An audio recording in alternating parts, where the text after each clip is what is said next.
يا أيها الذين آمنوا اتقوا الله حق تقاته ولا تموتن إلا وأنتم مسلمون.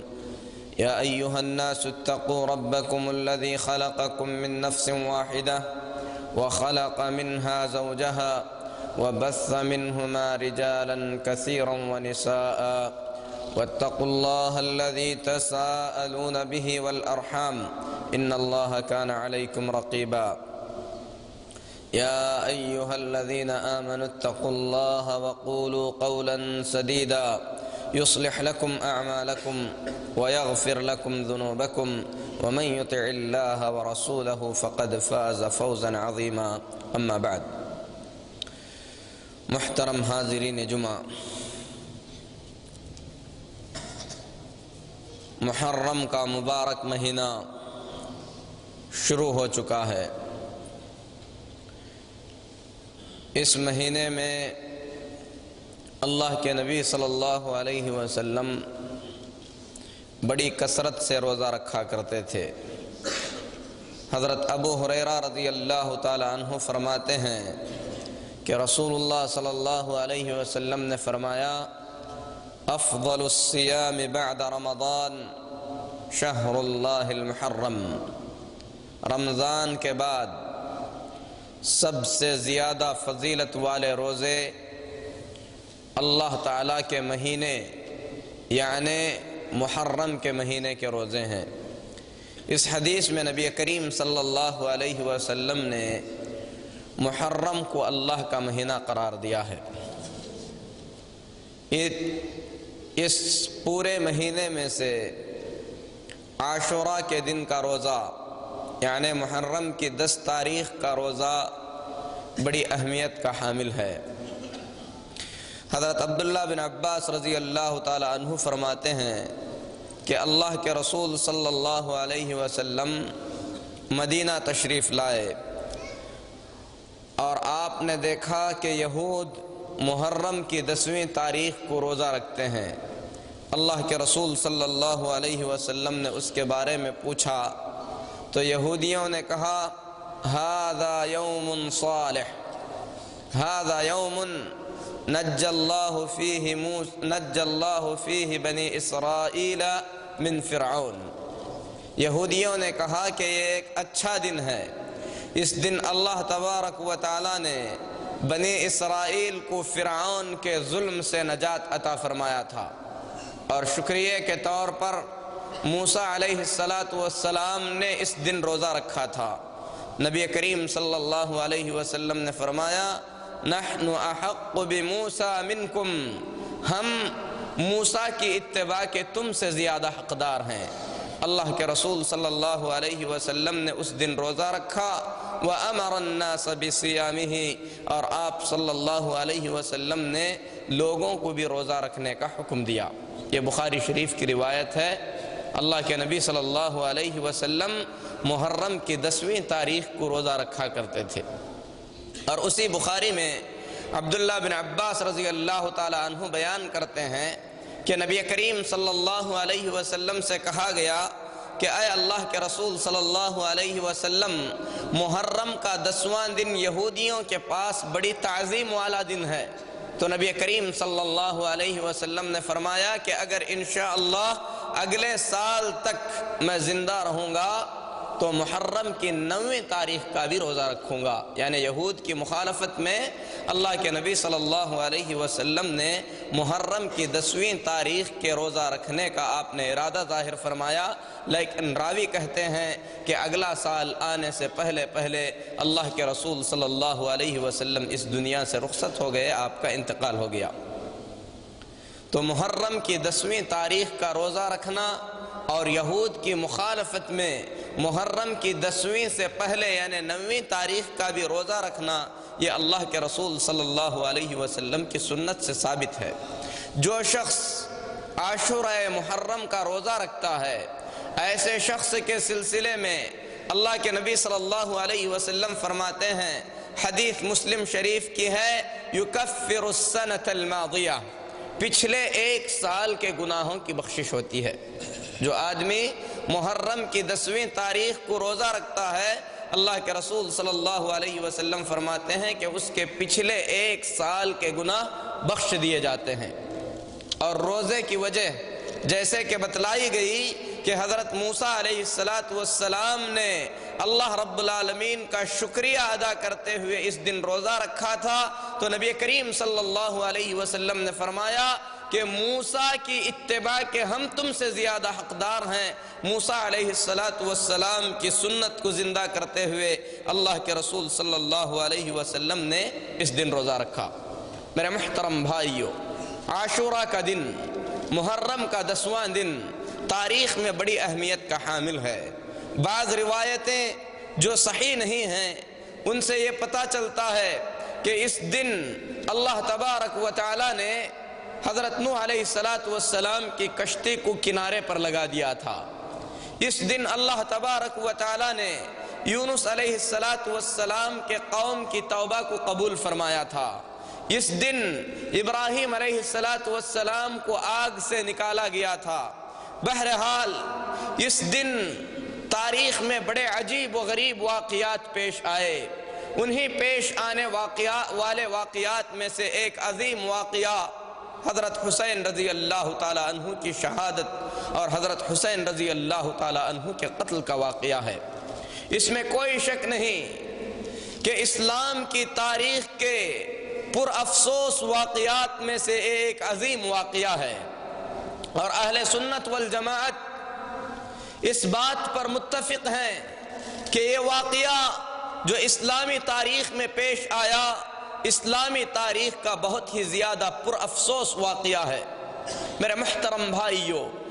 اس واقعے کی حقیقت کو سمجھنے کے لیے ہمیں تاریخ کے پچھلے اوراق پلٹنے ہوں گے، کیونکہ اعدائے اسلام کے دشمنوں نے اس واقعے کے پیچھے بہت سارے ایسے جھوٹے واقعات گھڑے ہیں جن واقعات کے تلے اس واقعے کی حقیقت چھپ کر رہ جاتی ہے۔ میرے محترم بھائیو، حضرت حسین رضی اللہ تعالی عنہ کی شہادت، حضرت حسین رضی اللہ تعالی عنہ کے قتل کو سمجھنے کے لیے ہم تمام کو چاہیے کہ ہم رسول اللہ صلی اللہ علیہ وسلم کی وفات سے لے کر حضرت حسین رضی اللہ تعالی عنہ کی وفات تک کے حالات کو سرسری طور پر کم از کم دیکھیں۔ اللہ کے رسول صلی اللہ علیہ وسلم کے انتقال کے بعد تمام مسلمانوں کے اتفاق سے سیدنا ابو بکر صدیق رضی اللہ تعالی عنہ مسلمانوں کے امیر اور خلیفہ مقرر ہوئے۔ 2.5 سال تک ابو بکر صدیق رضی اللہ تعالی عنہ نے خلافت کی ذمہ داری کو سنبھالا۔ جب اس دنیا سے رخصت ہونے کا وقت قریب آیا تو ابو بکر صدیق رضی اللہ تعالی عنہ نے امت میں اپنی نظر دوڑائی، دیکھا کہ خلافت کے سب سے زیادہ حقدار اور مستحق عمر بن خطاب رضی اللہ تعالی عنہ ہیں، تو ابو بکر صدیق رضی اللہ تعالی عنہ نے اپنے بعد عمر بن خطاب رضی اللہ تعالی عنہ کو مسلمانوں کا امیر مقرر کر دیا۔ جس طریقے سے ابو بکر صدیق رضی اللہ تعالی عنہ کا اندازہ تھا، اسی طریقے سے سیدنا عمر بن خطاب رضی اللہ تعالی عنہ نے مسلمانوں کی اس ذمہ داری کو اٹھایا۔ 10 سال تک عمر بن خطاب رضی اللہ تعالی عنہ اپنے آپ کو ہر قسم کی پریشانیوں میں رکھے ہوئے امت کو آرام پہنچانے کی کوشش کرتے رہے، یہاں تک کہ ابو لولو مجوسی نے سیدنا عمر بن خطاب رضی اللہ تعالی عنہ کو فجر کی نماز میں نیزے سے حملہ کر کے شہید کر دیا۔ تو شہادت سے پہلے عمر بن خطاب رضی اللہ تعالی عنہ نے صحابہ کی ایک چھوٹی سی جماعت تشکیل دی، جن میں حضرت علی رضی اللہ تعالی عنہ تھے، حضرت عثمان رضی اللہ تعالی عنہ تھے، حضرت زبیر رضی اللہ تعالی عنہ تھے، حضرت عبد الرحمن بن عوف رضی اللہ تعالی عنہ تھے۔ 6 صحابہ کی ایک چھوٹی سی جماعت تشکیل دی اور فرمایا کہ ان میں سے امیر مقرر کیا جائے۔ تمام صحابہ کے اتفاق سے سیدنا عثمان بن عفان رضی اللہ تعالی عنہ سن 23 ہجری میں مسلمانوں کے امیر مقرر ہوئے۔ 23 ہجری سے لے کر سن 35 ہجری تک 12 سال سے زیادہ عثمان بن عفان رضی اللہ تعالی عنہ خلیفہ ہونے کے فرائض انجام دیتے رہے، اور جب باغیوں نے عثمان بن عفان رضی اللہ تعالی عنہ کے گھر کو گھیر کر بے دردی کے ساتھ عثمان بن عفان رضی اللہ تعالی عنہ کو شہید کر دیا، تو اس کے بعد لوگوں نے حضرت علی رضی اللہ تعالی عنہ کو اپنا امیر اور اپنا خلیفہ مقرر کر لیا۔ حضرت علی رضی اللہ تعالی عنہ جب سن 35 ہجری میں مسلمانوں کے امیر مقرر ہوئے تو میرے محترم بھائیوں، تمام لوگوں نے حضرت علی رضی اللہ تعالی عنہ کے ہاتھ پر خلافت کی بیعت کر دی، لیکن امیر معاویہ رضی اللہ تعالی عنہ اور حضرت سعد بن ابی وقاص رضی اللہ تعالی عنہ نے بیعت کرنے سے انکار کر دیا، کہا کہ ہم اس وقت تک بیعت نہیں کریں گے جب تک مظلوم خلیفہ عثمان بن عفان رضی اللہ تعالی عنہ کے خون کا بدلہ نہیں لیا جائے گا۔ اختلافات بڑھتے رہے، جس کے وجہ سے مسلمانوں کے اندر بہت ہی زیادہ خون خرابہ ہوا۔ پھر اس کے بعد سن 40 ہجری میں حضرت علی رضی اللہ تعالی عنہ کو جب عبد الرحمن بن ملجم جیسے بدبخت نے شہید کر دیا تو اس کے بعد حضرت حسن رضی اللہ تعالی عنہ نے سن 41 ہجری میں مسلمانوں کی خلافت کو سنبھالا۔ میرے محترم بھائیوں، 6 مہینے کے عرصے تک حضرت حسن رضی اللہ تعالی عنہ مسلمانوں کے خلیفہ اور امیر رہے، اور نبی کریم صلی اللہ علیہ وسلم کی دی ہوئی وہ بشارت پوری ہو گئی جس میں رسول اللہ صلی اللہ علیہ وسلم نے فرمایا تھا کہ میرے بعد 30 سال تک خلافت نبوت رہے گی، پھر اس کے بعد اللہ تبارک و تعالی اسے ملکیت کی شکل میں بدل دے گا، وہ بادشاہت اور رحمت ہوگی۔ یہ امیر معاویہ رضی اللہ تعالی عنہ کا زمانہ تھا۔ سن 41 ہجری میں حضرت حسن رضی اللہ تعالی عنہ نے 6 مہینے تک خلافت کے امور کو سنبھالنے کے بعد امیر معاویہ رضی اللہ تعالی عنہ سے صلح صفائی کر کے خلافت سے دستبرداری کا اعلان فرما دیا۔ پھر اس کے بعد 20 سال تک امیر معاویہ رضی اللہ تعالی عنہ مسلمانوں کے امیر اور مسلمانوں کے حاکم مقرر رہے۔ ان پورے 20 سالوں میں امن اور اطمینان کے ساتھ اسلامی فتوحات آگے بڑھتی گئیں، مسلمانوں کے حالات میں کافی زیادہ سدھار آیا۔ سن 60 ہجری میں 20 سال کی حکومت کے بعد امیر معاویہ رضی اللہ تعالی عنہ کی وفات کا جب وقت قریب آیا تو امیر معاویہ رضی اللہ تعالی عنہ نے اپنے بعد اپنے بیٹے یزید بن معاویہ کو مسلمانوں کا امیر مقرر کر دیا۔ میرے محترم بھائیوں، امیر معاویہ رضی اللہ تعالی عنہ کا اپنے بیٹے یزید بن معاویہ کو مسلمانوں کا امیر مقرر کرنا، اہل علم نے اسے 2 ناحیوں سے غلط قرار دیا ہے۔ سب سے پہلی بات تو یہ ہے کہ مسلمانوں کی امارت کا مسئلہ مسلمانوں کے درمیان آپسی مشوروں سے طے ہونا تھا، لیکن امیر معاویہ رضی اللہ تعالی عنہ نے اپنی جانب سے اپنے بیٹے کو امیر مقرر کیا۔ اہل علم نے اسے پسند نہیں کیا۔ اسی طریقے سے بعض اہل علم کا یہ خیال ہے کہ یزید بن معاویہ خلافت یا امارت کے لائق نہیں تھے۔ تمام لوگوں نے یزید بن معاویہ یعنی معاویہ کے بیٹے یزید کے لیے خلافت کی بیعت کر دی تھی، اور بیعت کے سلسلے میں جب عبداللہ بن زبیر رضی اللہ تعالی عنہ سے مدینہ منورہ میں بیعت کا مطالبہ کیا گیا تو عبداللہ بن زبیر رضی اللہ تعالی عنہ نے فرمایا کہ مجھے کل تک کی مہلت دی جائے۔ پھر اس کے بعد رات کو غنیمت جان کر عبداللہ بن زبیر رضی اللہ تعالی عنہ مکہ مکرمہ کی طرف رخصت ہو گئے، انہوں نے بیعت کرنے سے انکار کر دیا۔ اسی طریقے سے جب حضرت حسین رضی اللہ تعالی عنہ سے بیعت کا مطالبہ کیا گیا تو حضرت حسین رضی اللہ تعالی عنہ نے فرمایا کہ میں چھپ کر بیعت نہیں کروں گا، علی اعلان بیعت کروں گا۔ پھر اس کے بعد رات کو غنیمت سمجھ کر حضرت حسین رضی اللہ تعالی عنہ بھی عبداللہ بن زبیر رضی اللہ تعالی عنہ کے پیچھے مکہ مکرمہ کی طرف روانہ ہو گئے۔ میرے محترم بھائیوں، مکہ مکرمہ میں پہنچنے کے بعد اللہ کے رسول صلی اللہ علیہ وسلم کے نواسے اطمینان سے جی رہے تھے، لیکن اہل عراق کے وہ لوگ جنہوں نے پچھلی تاریخ میں حضرت علی رضی اللہ تعالی عنہ کا ساتھ دیا تھا اور انہوں نے امیر معاویہ رضی اللہ تعالی عنہ کے خلاف جنگ صفین میں لڑائیاں کی تھیں اور وہ لوگ یزید کی حکومت کو ماننے کے لیے تیار نہیں تھے۔ انہوں نے حضرت حسین رضی اللہ تعالی عنہ کو خطوط لکھنے شروع کر دیے کہ اے حسین، ہم یزید بن معاویہ کی بیعت کو نہیں مانتے ہیں، آئیے تشریف لائیے، ہم آپ کے ہاتھ پر بیعت کر کے ہم آپ کو اپنا امیر مقرر کرنا چاہتے ہیں۔ میرے محترم بھائیو، خطوط جب بڑی تعداد میں حضرت حسین رضی اللہ تعالی عنہ کے پاس پہنچے، بلکہ بذات خود کئی لوگ چل کر حضرت حسین رضی اللہ تعالی عنہ کے پاس آئے اور انہوں نے حضرت حسین رضی اللہ تعالی عنہ کو چاروں طرف سے ورغلانا شروع کر دیا کہ ہم یزید کی حکومت کو ماننے کے لیے تیار نہیں، آپ تشریف لائیے، آپ کے ہاتھ پر بیعت کر کے ہم آپ کو اپنا حکمران اور خلیفہ تسلیم کرتے ہیں۔ تو حضرت حسین رضی اللہ تعالی عنہ ان کے دھوکے میں آ گئے، جس کا ذکر حضرت حسین رضی اللہ تعالی عنہ نے آگے چل کر کربلا کے میدان میں کیا تھا۔ حضرت حسین رضی اللہ تعالی عنہ نے کوفہ جانے کا پختہ ارادہ کر لیا، لیکن جانے سے پہلے حضرت حسین رضی اللہ تعالی عنہ نے مناسب سمجھا کہ اپنے کسی نمائندے کو کوفہ کی طرف بھیج دیا جائے تاکہ کوفہ والوں کے حالات کا وہ اندازہ کر سکیں۔ تو انہوں نے اپنے چچا زاد بھائی مسلم بن عقیل رضی اللہ تعالی عنہ کو کوفہ والوں کی طرف بھیج دیا۔ میرے محترم بھائیو، مسلم بن عقیل رضی اللہ تعالی عنہ حضرت حسین رضی اللہ تعالی عنہ کے حکم سے کوفہ پہنچتے ہیں۔ کوفہ میں پہنچ کر ہانی بن عروہ نامی ایک شخص کے گھر میں پناہ لیتے ہیں۔ پھر اس کے بعد کیا تھا، جوق در جوق لوگ ہانی بن عروہ کے گھر میں آ کر اہل کوفہ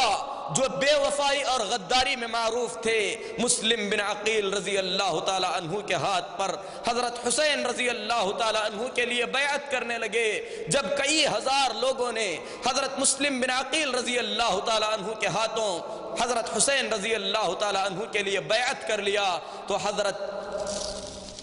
مسلم بن عقیل رضی اللہ تعالی عنہ نے حضرت حسین رضی اللہ تعالی عنہ کو پیغام لکھ دیا کہ کوفہ کے حالات بہت ہی زیادہ سازگار ہیں، لوگ بے تابی سے آپ کے انتظار میں ہیں، تمام کے تمام لوگ آپ کے ہاتھوں بیعت کر کے آپ کو اپنا خلیفہ ماننے کے لیے تیار ہیں، لہذا تشریف لائیے۔ میرے محترم بھائیو، خط جب حضرت حسین رضی اللہ تعالی عنہ کو پہنچتا ہے تو میرے محترم بھائیو، ذی الحجہ کی 8 تاریخ کو، جس دن تمام لوگ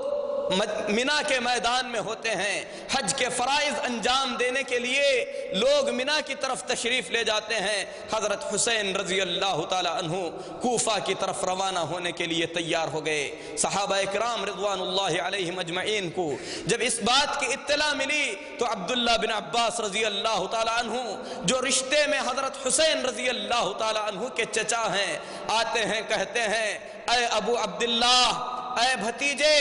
کوفہ جانے کا ارادہ اپنے دل سے نکال دے، یاد رکھ وہ لوگ غدار ہیں، اللہ کی قسم اگر مجھے یقین ہوتا کہ تیری سواری کے سامنے میں لیٹ جاتا تو جانے کا ارادہ روک لیتا، تو اے ابو عبداللہ میں تیری سواری کے سامنے لیٹ گیا ہوتا، اگر مجھے یقین ہوتا کہ تیرے بال کو پکڑ کر میں تجھے کوفہ جانے سے روک سکتا تو میں ایسا ضرور کرتا، لیکن مجھے ڈر لگتا ہے کہ کہیں لوگ ہمارے اطراف اکٹھا اور جمع نہ ہو جائیں۔ لیکن حضرت حسین رضی اللہ تعالی عنہ اپنے ارادے پر ڈٹے رہے، حضرت حسین رضی اللہ تعالی عنہ کے دل سے کوفہ جانے کا ارادہ نہیں نکلا۔ حضرت عبداللہ بن عمر رضی اللہ تعالی عنہ 3 دن کی مسافت طے کر کے حضرت حسین رضی اللہ تعالی عنہ سے ملتے ہیں، مل کر حضرت حسین رضی اللہ تعالی عنہ سے کہتے ہیں اے ابو عبداللہ کہاں جانے کا ارادہ ہے؟ فرماتے ہیں کہ میں کوفہ جانا چاہتا ہوں، یہ دیکھو ڈھیر سارے خطوط لوگوں نے میرے نام لکھے ہیں، وہ یزید کی بیعت کو نہیں مانتے، وہ مجھے اپنا امیر تسلیم کرنا چاہتے ہیں۔ حضرت عبداللہ بن عمر رضی اللہ تعالی عنہ نے فرمایا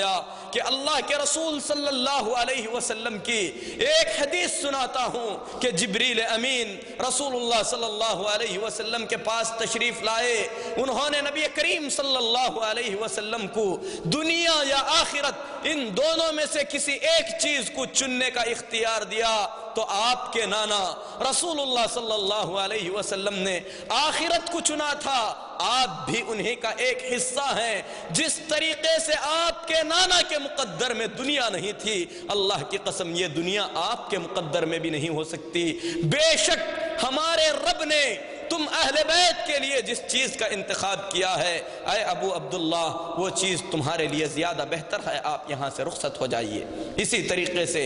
حضرت حسین رضی اللہ تعالی عنہ کے خود بھائی حضرت حسین رضی اللہ تعالی عنہ کو محمد بن حنفیہ پکڑ لیتے ہیں، کہتے ہیں کہ اے ابو عبداللہ، کیا آپ ان لوگوں کی طرف جانے کا ارادہ کرتے ہیں جنہوں نے آپ کے باپ کو شہید کر دیا، جنہوں نے آپ کے بھائی حسن رضی اللہ تعالی عنہ کی شان میں گستاخیانہ کلمات کہے؟ سنو کہ مجھے ڈر لگتا ہے کہ کہیں یہ لوگ تمہیں قتل نہ کر دیں. بلکہ حضرت عبداللہ بن عمر رضی اللہ تعالی عنہ حضرت حسین رضی اللہ تعالی عنہ کو لپٹ لیتے ہیں اور کہتے ہیں، اے رسول اللہ صلی اللہ علیہ وسلم کے نواسے، میں آپ کو اللہ کے حوالے کرتا ہوں اور یہ جان کر اللہ کے حوالے کر رہا ہوں کہ آپ موت کی طرف آگے بڑھ رہے ہیں. اسی طریقے سے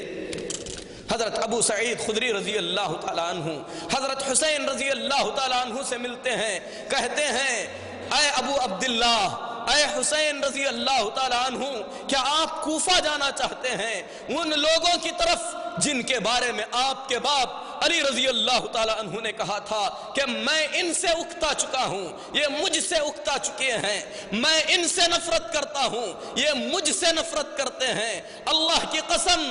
کوفہ والے اعتبار کے قابل نہیں ہیں. اے ابو عبداللہ، میں نے آپ کے باپ کو اپنے کانوں سے ان کلمات کو کہتے ہوئے سنا ہے. عبداللہ بن عباس رضی اللہ تعالی عنہ نے حضرت حسین رضی اللہ تعالی عنہ کی حالت کو دیکھا تو کہا کہ مجھے ایسے لگ رہا ہے کہ میں آپ کی اس داڑھی کو خون سے تر ہوتے ہوئے دیکھ رہا ہوں. لیکن حضرت حسین رضی اللہ تعالی عنہ جو مقدر لکھا جا چکا تھا اس مقدر کی طرف آگے بڑھ گئے اور حضرت حسین رضی اللہ تعالی عنہ کو آگے نکلنے کے بعد اپنے اس سفر پر بہت ہی زیادہ افسوس اور شرمندگی ہوئی تھی. میرے محترم بھائیو، حضرت حسین رضی اللہ تعالی عنہ نے اپنے سفر کو جاری رکھا. پھر اس کے بعد کوفہ کے حالات کیا تھے؟ بہت سے لوگوں نے مسلم بن عقیل رضی اللہ تعالی عنہ کے ہاتھوں حضرت حسین رضی اللہ تعالی عنہ کے لیے بیعت کر لی تھی. جب ان لوگوں کو جو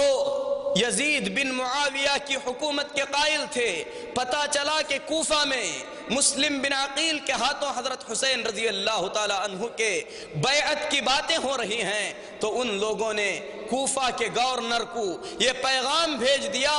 کہ کوفہ کے لوگ مسلم بن عقیل کے ہاتھوں حضرت حسین کے لیے بیعت کر رہے ہیں اور یزید بن معاویہ کی حکومت کو ٹھکرا رہے ہیں. اس وقت کوفہ کے گورنر ایک جلیل القدر صحابی نعمان بن بشیر رضی اللہ تعالی عنہ تھے. انہوں نے حالات کی سنی انسنی کر دی، اس کی طرف انہوں نے خاص توجہ نہیں دی. لیکن یزید بن معاویہ کی حکومت کو ماننے والوں نے یزید بن معاویہ کو ڈائریکٹ پیغام بھیجا کہ کوفہ کے حالات تمہارے خلاف ہو چکے ہیں، کوفہ میں مسلم بن عقیل آ چکے ہیں اور لوگ حسین بن علی رضی اللہ تعالی عنہ کے لیے ان کے ہاتھ پر بیعت کر رہے ہیں. تو یزید بن معاویہ نے فوراً بصرہ کے گورنر کو خط لکھا جو اس وقت عبید اللہ بن زیاد تھا. اس کے نام خط لکھا کہ تم کوفہ اور بصرہ دونوں کی گورنری کو سنبھال لینا. عبید اللہ بن زیاد میرے محترم بھائیو ایک ظالم قسم کا شخص تھا. یہ شخص اپنے منہ پر کپڑا لپیٹے ہوئے چھپتے چھپاتے کوفہ کے اندر داخل ہوا. لوگوں نے جب اسے اس حالت میں دیکھا تو لوگ سمجھنے لگے کہ یہ نواسہ رسول حضرت حسین رضی اللہ تعالی عنہ ہیں اور بڑھ کر ان کا استقبال کرنے لگے اور سلام کر کے کہنے لگے اہلم بابن بنت رسول اللہ، ہم اللہ کے رسول صلی اللہ علیہ وسلم کے نواسے کو خوش آمدید کہتے ہیں. عبید اللہ بن زیاد اپنے محل میں داخل ہوا اور اسے یقین ہو گیا کہ کوفہ کے حالات حقیقت میں بہت ہی زیادہ خطرناک ہو چکے ہیں۔ میرے محترم بھائیو، پھر اس کے بعد اس نے اپنی طرف سے ایک جاسوس جس کا نام معقل تھا اسے ہانی بن عروہ کے گھر میں بھیجا کہ جا کر حالات کا پتہ لگائے۔ یہ شخص ہانی بن عروہ کے گھر میں داخل ہوتا ہے، داخل ہو کر کہتا ہے کہ میں شام کی طرف سے آیا ہوا ہوں اور میرا ارادہ ہے کہ حضرت حسین رضی اللہ تعالیٰ عنہ کے لیے بیعت کروں۔ میں بیعت کس کے ہاتھ پر کروں؟ میرے محترم بھائیو، مسلم بن عقیل رضی اللہ تعالیٰ عنہ تک اس شخص کو پہنچایا جاتا ہے۔ یہ اپنے ساتھ 3000 درہم لے کر آیا تھا، کہتا ہے کہ اس مال کو قبول کیجئے۔ پھر اس کے بعد مسلم بن عقیل کے ہاتھوں بیعت کرتا ہے۔ پھر اس کے بعد عبید اللہ بن زیاد کے پاس پہنچ کر تمام حالات سے باخبر کر دیتا ہے کہ مسلم بن عقیل ہانی بن عروہ کے گھر میں پناہ لیے ہوئے ہیں اور لوگ آ کر ان کے گھر پر بیعت کر رہے ہیں۔ تو میرے محترم بھائیو، عبید اللہ بن زیاد ہانی بن عروہ کو بلا بھیجتا ہے۔ جب ہانی بن عروہ عبید اللہ بن زیاد کے محل میں پہنچتے ہیں تو عبید اللہ بن زیاد کہتا ہے کہ مسلم بن عقیل کہاں ہیں؟ ہانی بن عروہ فرماتے ہیں کہ مجھے اس کا علم نہیں ہے۔ عبید اللہ بن زیاد معقل کو آواز دیتا ہے۔ معقل جب باہر نکلتا ہے اور ہانی بن عروہ اسے اپنے سامنے کھڑا دیکھتے ہیں تو حیران رہ جاتے ہیں، کیونکہ یہ وہی شخص ہے جس نے جاسوسی کرتے ہوئے مسلم بن عقیل کے ہاتھوں پر بیعت کیا تھا۔ پھر اس کے بعد عبید اللہ بن زیاد ہانی بن عروہ کو ایک تھپڑ مارتا ہے اور انہیں قید کر لیتا ہے۔ جب حضرت مسلم بن عقیل رضی اللہ تعالیٰ عنہ کو خبر پہنچتی ہے کہ ہانی بن عروہ جنہوں نے مسلم بن عقیل کو پناہ دی تھی ان کو قید کر لیا گیا ہے، تو حضرت مسلم بن عقیل رضی اللہ تعالیٰ عنہ 4000 آدمیوں کو لے کر جنہوں نے حضرت حسین رضی اللہ تعالیٰ عنہ کے ہاتھوں بیعت کر دی تھی ان لوگوں کو لے کر عبید اللہ بن زیاد کے محل کو گھیر لیتے ہیں۔ عبید اللہ بن زیاد جب دیکھتا ہے کہ محل کے چاروں طرف لوگوں کا پہرا ہے، اب خطرہ بڑھ چکا ہے، تو لوگوں کے قبیلے کے سرداروں کو آواز دے دے کر کہتا ہے، ایک ایک کا نام لے کر بلاتا ہے اور کہتا ہے کہ لوگوں کو منتشر کرو، مال کا لالچ دے دو، ملک شام سے آنے والی فوجوں سے ڈراؤ۔ میرے محترم بھائیو، وہ لوگ جنہوں نے حضرت حسین رضی اللہ تعالیٰ عنہ کے لیے زندگی اور موت کی بیعت کی تھی، سورج کے زوال ہونے سے لے کر عصر کے وقت تک تمام کے تمام لوگ مسلم بن عقیل رضی اللہ تعالیٰ عنہ کا ساتھ چھوڑ کر عبید اللہ بن زیاد سے جا ملتے ہیں۔ سچ کہا تھا ان صحابہ نے جنہوں نے حضرت حسین رضی اللہ تعالیٰ عنہ کو روکا تھا، اور سچ کہا تھا حضرت علی رضی اللہ تعالیٰ عنہ نے اہل کوفہ کے بارے میں کہ میں ان سے اکتا گیا ہوں، یہ مجھ سے اکتا گئے ہیں، میں ان سے نفرت کرتا ہوں، یہ مجھ سے نفرت کرتے ہیں، یہ قابل اعتبار نہیں ہے۔ میرے محترم بھائیو، مال کا لالچ اور فوج کی جب دھمکی سنتے ہیں تو مسلم بن عقیل رضی اللہ تعالیٰ عنہ کو چھوڑ کر تمام کے تمام عبید اللہ بن زیاد سے جا ملتے ہیں۔ عصر کا جب وقت آتا ہے تو مسلم بن عقیل رضی اللہ تعالیٰ عنہ کے اطراف صرف 30 آدمی باقی رہ جاتے ہیں۔ عبید اللہ بن زیاد جب ان تمام کو بھی ورغلاتا ہے تو سورج غروب ہوتے ہوتے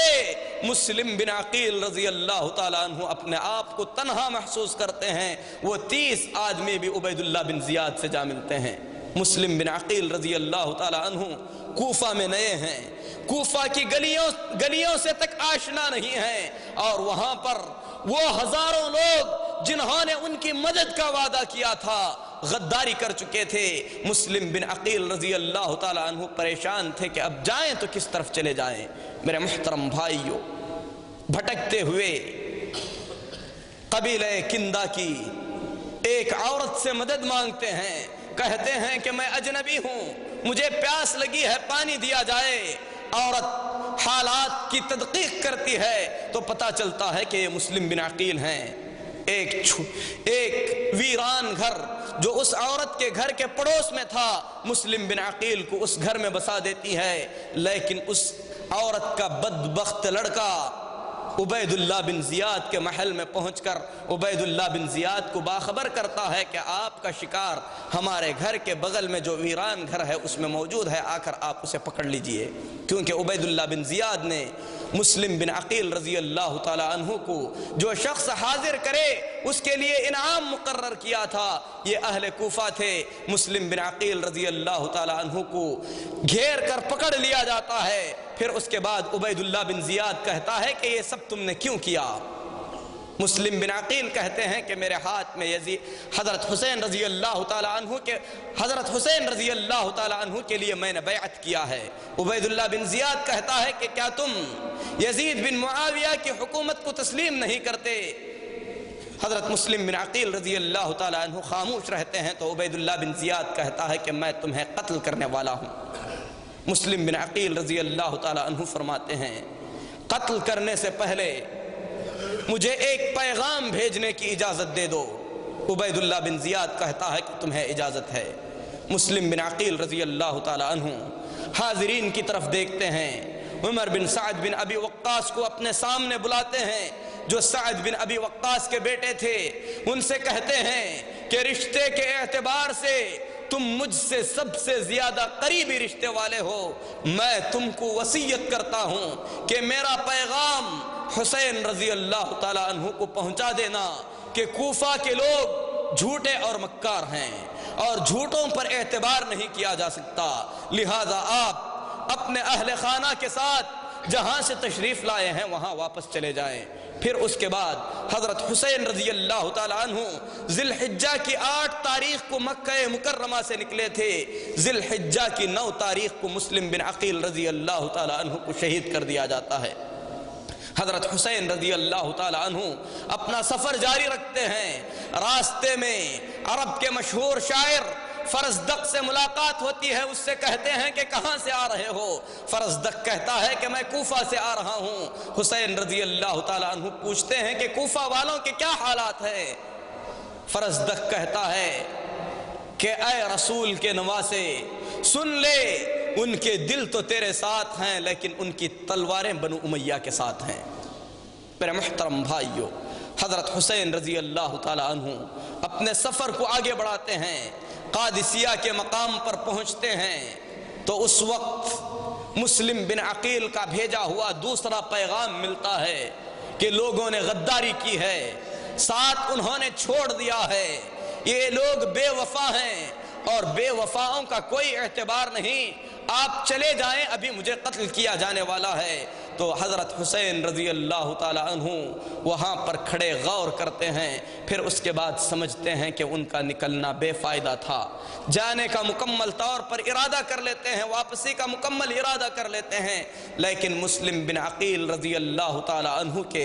جو رشتہ دار تھے، ان کے بچے اور ان کے بھائی کہتے ہیں کہ ہرگز واپس نہیں پلٹیں گے، یا تو مسلم بن عقیل کے خون کا بدلہ لے لیں گے یا تو انہی کی طرح لڑتے ہوئے شہید ہو جائیں گے۔ حضرت حسین رضی اللہ تعالی عنہ جب مسلم بن عقیل کے رشتہ داروں کو ان جذبات میں دیکھتے ہیں تو ان کے جذبات کا احترام کرتے ہوئے حضرت حسین رضی اللہ تعالی عنہ آگے بڑھنے کا ارادہ کرتے ہیں۔ میرے محترم بھائیو، قادسیہ کے مقام پر پہنچے، یہ وہی مقام ہے جس مقام پر عمر بن خطاب رضی اللہ تعالی عنہ کے زمانے میں اسلام اور کفر کی بڑی زبردست جنگ ہوئی تھی، تو عبید اللہ بن زیاد کی جانب سے 1000 کی فوج حضرت حسین رضی اللہ تعالی عنہ کا راستہ روکنے کے لیے آتی ہے۔ اس فوج کے کمانڈر حر بن یزید تھے، آ کر حضرت حسین رضی اللہ تعالی عنہ کا راستہ روکتے ہیں۔ حضرت حسین رضی اللہ تعالی عنہ فرماتے ہیں ثقلت کا امک ابتعد عنی، میرا راستہ چھوڑ دو، تیری ماں تجھ پر روئے۔ حر بن یزید عرب کے بہادر شخصوں میں سے ایک شخص تھے، کہتے ہیں اے حسین، اگر یہ بات تمہارے علاوہ کوئی اور کہا ہوا ہوتا تو میں اسے بھی قتل کر دیتا، اس کی ماں کو بھی قتل کر دیتا، لیکن میں تم سے کیا کہہ سکتا ہوں، تمہاری ماں تو جنت کے تمام عورتوں کی سردار ہے۔ پھر اس کے بعد حضرت حسین کو نصیحت کرتے ہوئے کہتے ہیں کہ دیکھو، لوگوں نے تمہارے چچا زاد بھائی کو شہید کر دیا ہے، کوفہ کے حالات تمہارے حق میں نہیں ہیں، لہذا آپ واپس چلے جائیں۔ لیکن حضرت حسین رضی اللہ تعالی عنہ کوفہ کی جانب آگے بڑھنے کا ہی ارادہ ظاہر کرتے ہیں۔ تو اس کے بعد عمر بن سعد بن ابی وقاص کی قیادت میں 4000 کی فوج آ کر حر کی فوج کے ساتھ مل جاتی ہے۔ اس طریقے سے حضرت حسین رضی اللہ تعالی عنہ کے خلاف 5000 کی فوج اکٹھا ہو چکی تھی، اور حضرت حسین رضی اللہ تعالی عنہ اور ان کے ساتھیوں کی تعداد 73 سے زیادہ نہیں تھی۔ تو میرے محترم بھائیو، حضرت حسین رضی اللہ تعالی عنہ عمر بن سعد بن ابی وقاص سے کہتے ہیں کہ یا تو مجھے مکہ واپس جانے دیا جائے، یا تو مجھے اس بات کی اجازت دی جائے کہ میں بذات خود یزید بن معاویہ سے جا کر ملوں اور اس سے اپنا معاملہ طے کر لوں۔ عمر بن سعد بن ابی وقاص جو اس 5000 فوج کے کمانڈر ہو چکے تھے، انہوں نے کہا کہ اے حسین رضی اللہ تعالی عنہ، آپ یزید بن معاویہ کے نام اپنا پیغام لکھیے، اور میں عبید اللہ بن زیاد کے نام اپنا پیغام لکھتا ہوں، پھر اس کے بعد بات آگے بڑھے گی۔ فوج کا کمانڈر عمر بن سعد بن ابی وقاص عبید اللہ بن زیاد کے نام پیغام لکھتا ہے کہ حضرت حسین رضی اللہ تعالی عنہ یا تو مکہ واپس جانا چاہتے ہیں، یا تو یزید بن معاویہ سے بذات خود مل کر اپنے معاملے کو طے کرنا چاہتے ہیں۔ بعض روایات میں ہے کہ انہوں نے یہ بھی کہا تھا یا تو مجھے حدود پر رہ کر دشمنان اسلام سے لڑنے کے لیے چھوڑ دیا جائے، میں حکومت کے خلاف کوئی آواز نہیں اٹھاؤں گا۔ لیکن میرے محترم بھائیو، حضرت حسین رضی اللہ تعالی عنہ نے یزید بن معاویہ کے نام کوئی پیغام نہیں لکھا۔ جب فوج کا کمانڈر کا پیغام عبید اللہ بن زیاد کے پاس پہنچتا ہے تو عبید اللہ بن زیاد کہتا ہے کہ حسین کو اختیار ہے، یا تو وہ مکہ واپس چلے جائے یا تو یزید بن معاویہ سے جا کر بذات خود اپنا معاملہ طے کر لے، لیکن کوفہ میں ہم آنے نہیں دیں گے کیونکہ ہم فتنے سے ڈرتے ہیں۔ میرے محترم بھائیو، ہمیشہ انسان کی آفت اس کے برے دشمن ہوتے ہیں۔ عبید اللہ بن زیاد نے ان شرائط کو قبول کر لیا تھا، لیکن عبید اللہ بن زیاد کی مجلس میں ایک بدبخت شخص تھا جس کا نام شمر بن ذل جوشن تھا۔ اس نے عبید اللہ بن زیاد کو بھڑکایا، کہا کہ یہ کیا کر رہے ہو، شخص تمہارے دباؤ میں آ چکا ہے اور وہ مکمل طور پر تمہاری گرفت میں ہے، پہلے تم اسے اپنے قابو میں کر لو، پھر اس کے بعد تم بذات خود اسے یزید بن معاویہ کے پاس بھیجنا، اس طریقے سے یزید بن معاویہ کے پاس تمہارا مقام بڑھ جائے گا۔ عبید اللہ بن زیاد شمر بن ذل جوشن کے بہکاوے میں آ جاتا ہے، پھر اس کے بعد شمر کو بذات خود یہ پیغام دے کر بھیجتا ہے، جاؤ عمر بن سعد سے مل کر کہنا کہ حسین یا تو اپنے آپ کو ہمارے حوالے کر دے یا تو ہم اس سے جنگ کریں گے۔ میرے محترم بھائیو، جب پیغام عمر بن سعد کے پاس آتا ہے، شمر ذل جوشن پیغام سناتا ہے، تو عمر بن سعد کہتے ہیں کہ میں نہیں سمجھتا کہ یہ بات عبید اللہ بن زیاد نے کہی ہوگی، یہ بات ضرور تمہارے ذہن سے نکلی ہوئی ہے۔ شمر ذل جوشن کہتا ہے کہ کچھ بھی ہونے دو، امیر نے جو حکم دیا ہے اس حکم کو نافذ کر دیا جائے۔ میرے محترم بھائیو، حضرت حسین رضی اللہ تعالی عنہ کے پاس جب یہ بات رکھی جاتی ہے، یا تو آپ عبید اللہ بن زیاد کے فیصلے پر اتر آئیں یا تو آپ لڑائی کے لیے تیار ہو جائیں، تو حضرت حسین رضی اللہ تعالی عنہ لڑائی کے لیے تیار ہو جاتے ہیں۔ میدان جنگ میں آنے سے پہلے حضرت حسین رضی اللہ تعالی عنہ نے خطبہ دیا، خطبے میں فرمایا، اے اہل کوفہ، تمہاری غداری بہت ہی زیادہ واضح ہو چکی، یہ غداری اگر تم کر رہے ہو تو یہ تمہارا کوئی نیا کام نہیں ہے، تم نے میرے باپ کے ساتھ بھی دھوکہ کیا، میرے بھائی کے ساتھ بھی دھوکہ کیا۔ اے لوگو، کیا تم کو یہ مناسب لگتا ہے کہ تم مجھ سے جنگ کرو، حالانکہ میں تمہارے نبی کا نواسہ ہوں اور اس وقت پوری دنیا میں نبی کا کوئی نواسہ موجود نہیں ہے؟ کیا اللہ کے رسول صلی اللہ علیہ وسلم نے یہ نہیں فرمایا تھا کہ حسن اور حسین جنت کے نوجوانوں کے سردار ہوں گے؟ لیکن میرے محترم بھائیوں، جو مقدر تھا وہ ہو چکا۔ حضرت حسین رضی اللہ تعالیٰ عنہ نے محرم کی 10 تاریخ کو ان لوگوں سے جنگ کی اور مظلومیت کی حالت میں حضرت حسین رضی اللہ تعالیٰ عنہ شہید کر دیے گئے۔ حضرت حسین رضی اللہ تعالیٰ عنہ کے ساتھ لڑنے والوں کی تعداد کیونکہ 73 سے زیادہ نہیں تھی، جب حضرت حسین رضی اللہ تعالیٰ عنہ نے خطبہ دیا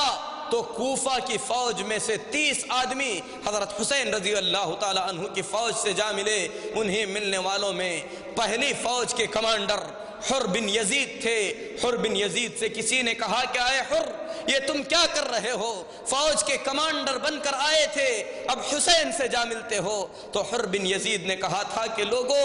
اب مجھے جنت اور جہنم کا فیصلہ کرنا ہے، میں جنت کے فیصلے کو مقدم کرتا ہوں۔ مظلومیت کے ساتھ حضرت حسین رضی اللہ تعالیٰ عنہ شہید کر دیے گئے۔ حضرت حسین رضی اللہ تعالیٰ عنہ کے سر کو کاٹ کر عبید اللہ بن زیاد کے دربار میں لایا گیا۔ عبید اللہ بن زیاد نے حضرت حسین رضی اللہ تعالیٰ عنہ کے سر کے ساتھ کھلواڑ کیا، جس کا اللہ تبارک و تعالیٰ نے اسے دنیا میں بھی بدلہ عطا کیا اور آخرت میں بھی اس کا بدلہ ملے گا۔ میرے محترم بھائیو، یہ حضرت حسین رضی اللہ تعالیٰ عنہ کے شہادت کی مختصر سی داستان تھی، جس میں غور کرنے والوں کے لیے بڑی عبرتیں ہیں۔ سب سے پہلی چیز تو یہ ہے کہ شیخ الاسلام امام ابن تیمیہ رحمۃ اللہ علیہ فرماتے ہیں کہ حضرت حسین رضی اللہ تعالیٰ عنہ کا اس طریقے سے نکلنا، اس میں دنیا اور آخرت کی کوئی بھلائی نہیں تھی۔ اسی لیے صحابہ کرام رضوان اللہ علیہ مجمعین نے حضرت حسین رضی اللہ تعالیٰ عنہ کو یزید بن معاویہ کے خلاف نکلنے سے منع فرمایا تھا۔ اسی طریقے سے حضرت حسین رضی اللہ تعالیٰ عنہ نکلنے کے بعد اپنے اس نکلنے پر بہت ہی زیادہ پچھتا چکے تھے، اور حضرت حسین رضی اللہ تعالیٰ عنہ کی یہ دلی تمنا تھی کہ وہ دوبارہ واپس مکہ کی طرف تشریف لے جائیں۔ اسی لیے حضرت حسین رضی اللہ تعالیٰ عنہ کی شہادت مظلومیت کی شہادت ہے، کیونکہ وہ لڑنے کے لیے تیار نہیں تھے، لڑنے پر مجبور کیے گئے تھے۔ اسی لیے اہل سنت والجماعت کا اس بات پر اتفاق ہے کہ وہ تمام لوگ جنہوں نے حضرت حسین کو شہید کیا، یا وہ لوگ جنہوں نے حضرت حسین کے قتل میں کسی طریقے کا حصہ لیا، یا وہ تمام لوگ جو حضرت حسین رضی اللہ تعالیٰ عنہ کی شہادت سے راضی اور خوش ہیں، ان تمام لوگوں پر اللہ کی لعنت ہے۔ یہ اہل سنت والجماعت کا کھلا فیصلہ ہے۔ لیکن میرے محترم بھائیو، حضرت حسین رضی اللہ تعالیٰ عنہ کی شہادت کے واقعے کو لے کر صحابہ کرام رضوان اللہ علیہ مجمعین کو برا بھلا کہنا، اسی طریقے سے امیر معاویہ رضی اللہ تعالیٰ عنہ کو برا بھلا کہنا، یہ سراسر ظلم اور زیادتی ہے۔ جو لوگ ان صحابہ کرام رضوان اللہ علیہ مجمعین کو برا بھلا کہتے ہیں، بالکل ان لوگوں پر بھی اللہ تبارک و تعالیٰ کی لعنت ہے۔ ایک معاملہ جس کو واضح کر دینا ضروری ہے وہ یہ ہے کہ یزید بن معاویہ جو اس وقت کے حکمران تھے، کیا حضرت حسین رضی اللہ تعالیٰ عنہ کی شہادت اور قتل میں یزید بن معاویہ کا بھی کسی طریقے کا کوئی ہاتھ تھا؟ تو میرے محترم بھائیو، حقیقت یہ ہے کہ یزید بن معاویہ مسلمانوں کا امیر مقرر ہو چکا تھا، اسی لیے حضرت حسین رضی اللہ تعالیٰ عنہ کا یزید بن معاویہ کے خلاف نکلنا حضرت حسین رضی اللہ تعالیٰ عنہ کی ایک اجتہادی غلطی تھی، اور حاکم وقت کو یہ حق پہنچتا ہے کہ وہ اپنے خلاف نکلنے والے کو روک سکے۔ اسی لیے عبید اللہ بن زیاد کو اگر حضرت حسین یزید بن معاویہ نے اگر روکنے کا حکم دیا تو وہ اس میں محق تھا، لیکن عبید اللہ بن زیاد نے آگے بڑھ کر حضرت حسین رضی اللہ تعالیٰ عنہ کو قتل کیا، حالانکہ یزید بن معاویہ نے حضرت حسین رضی اللہ تعالیٰ عنہ کے قتل کا حکم نہیں دیا تھا۔ یہ بات یزید کی طرف سے دفاع کرتے ہوئے نہیں کہی جا رہی ہے، بلکہ یزید کے سلسلے میں ہم اہل سنت والجماعت کا یہ عقیدہ ہے کہ وہ عام انسانوں کی طرح ایک انسان ہے، نہ اس سے ہمیں کوئی محبت ہے اور نہ تو ہم اسے کافر کہیں گے، نہ تو اس پر لعن طعن کریں گے۔ ہم سے اسے محبت بھی نہیں ہے، اس پر لعن طعن بھی نہیں کریں گے، کیونکہ اہل سنت والجماعت کسی بھی خاص شخص کو نام لے کر لعن طعن کرنے سے منع کرتے ہیں۔ لیکن یزید بن معاویہ سے بہت سارا ظلم سرزد ہوا، لیکن حضرت حسین کے قتل کا اس نے حکم نہیں دیا۔ عبید اللہ بن زیاد نے حضرت حسین رضی اللہ تعالی عنہ کو شہید کر دیا۔ یزید بن معاویہ کی یہ غلطی ہوئی کہ عبید اللہ بن زیاد نے جب حضرت حسین کو شہید کر دیا تو یزید نے اس کی سزا نہیں دی یا اس کو کوفہ کی گورنری سے معزول نہیں کیا۔ یہ بالکل یزید کی جو ہے غلطی تھی۔ اسی طریقے سے وہ ساری روایتیں جس میں یہ کہا جاتا ہے کہ حضرت حسین رضی اللہ تعالیٰ عنہ کے سر کو یزید بن معاویہ کے پاس لے جایا گیا تھا، ساری روایتیں بے بنیاد اور جھوٹی ہیں، بلکہ حقیقت یہ ہے کہ حضرت حسین رضی اللہ تعالیٰ عنہ کا مبارک سر عبید اللہ بن زیاد کے دربار میں لایا گیا، کوفہ کے محل میں ایک اسٹیج پر رکھا گیا۔ عبید اللہ بن زیاد نے سر سے کھلواڑ کیا، صحابہ نے اس پر ٹوکا، پھر اس کے بعد حضرت حسین رضی اللہ تعالی عنہ کے مبارک سر کو کوفہ میں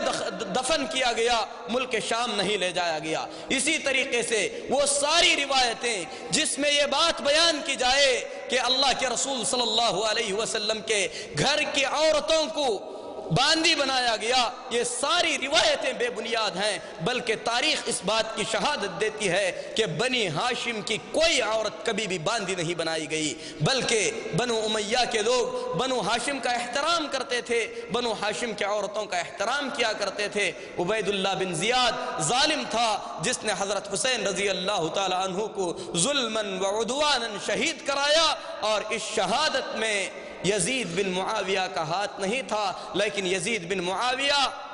اس کی اور بھی بہت ساری غلطیاں ہیں جس کی وجہ سے اہل علم، اہل سنت والجماعت جیسے کہ امام ذہبی رحمۃ اللہ علیہ نے فرمایا کہ یزید سے ہم کو کوئی محبت بھی نہیں ہے، ہم اس کو برا بھلا بھی نہیں کہیں گے، کیونکہ اللہ کا دین کسی کو برا بھلا کہنے پر نہیں رکھا گیا ہے۔ اور اللہ کی رحمت ہو امام شنقیطی رحمۃ اللہ علیہ پر، انہوں نے بڑی پیاری بات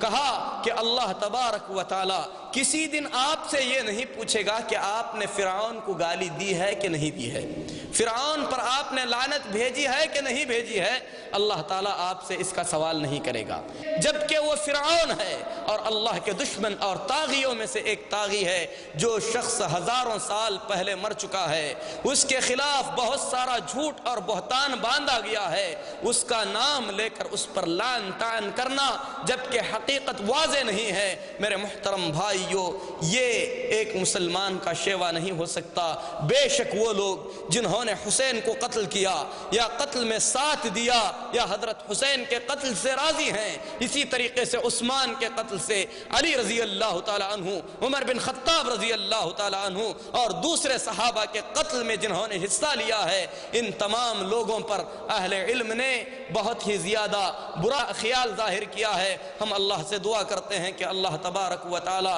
حقائق کو سمجھ کر زندگی گزارنے کی اللہ توفیق عطا فرمائے۔ میرے محترم بھائیوں، مصیبتوں اور پریشانیوں میں ہمیشہ اہل علم کی زبان پر ہوتا ہے انا للہ و انا الیہ راجعون۔ شہادت حسین پر بھی ہم نوحہ اور ماتم کرنے کے بجائے یہی کہتے ہیں انا للہ و انا الیہ راجعون۔ اللہ تبارک و تعالی تمام مسلمانوں کی مغفرت فرمائے۔ اقول قولی ھذا واستغفر اللہ لی ولکم ولسائر المسلمین فاستغفروہ انہ هو الغفور الرحیم۔